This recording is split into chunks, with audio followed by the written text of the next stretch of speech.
Hello, my name is Dr. Brian Cochran. I am the CEO of Gospel Worldwide, and I'd like to talk to you for the next couple of minutes about developing a strategic plan. Most of us, when we go into ministry or start a church, we'll develop a business plan. Either we'll download one, or we'll get handed one, or we'll go somewhere and get one developed. And usually it's broad strokes. It gives you 3-year, 5-year, 10-year projection of what you like to see your ministry do. It's usually a vision that God has given you, which again is a broad stroke. And so it's awesome because again it's God driven and God breathed, but at the same time a strategic plan is actually how you're going to operate on a day-to-day basis to accomplish your ultimate goal. And so what we will suggest that you do is to develop a strategic plan. Usually every year you should develop a strategic plan that you take a look at every month to make sure you're on track, and then as you look at it, also look at the larger vision of your ministry and your business plan that you may and should have. And so with that, it'll get down to your objectives, your strategies, and tactics, and those tactics are what you're going to do on a day-to-day basis to reach your mission and your goals and your strategies, and then you walk that out as far as what it is that you're going to do. If it's doing outreach, if it's doing in-reach, if it's developing different programs that'll reach your community, all those things should be in your strategic plan.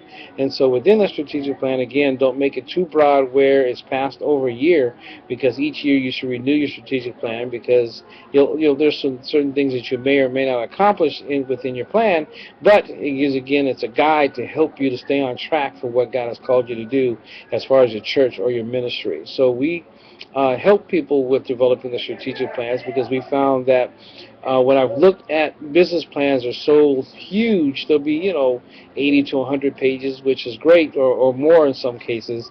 You don't have great financials and it'll look good, but the problem is that most churches, unfortunately, they'll do these grand plans and say, wow, we want to reach the world. Okay, well, how do you do that? So on a day-to-day basis or a month-to-month basis or a week-to-week basis, what are you going to do that's going to help you to do so? And so that takes a strategic plan to strategize on how you're going to do it. It's a little illustration that I go, if you want to make $1,000,000, do you try to get $1,000,000 one time or make $1 a million times? I think $1 a million times is a lot easier to obtain because it's an easier goal to set out. So your business plan should probably have, will probably have, that we want to be all things to all people. But how do you become all things to all people when you may have a small crew? Your church may be under 50 people or under 100 people, so it'd be pretty difficult for you to be able to reach those ultimate goals that God has set out for you to do. He's given you that great big vision. It's awesome. Praise God for it. But at the same time,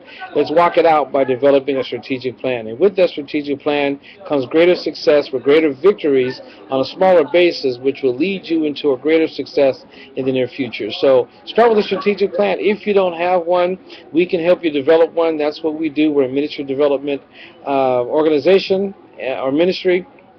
And our love and passion is to equip the saints for the work of the ministry.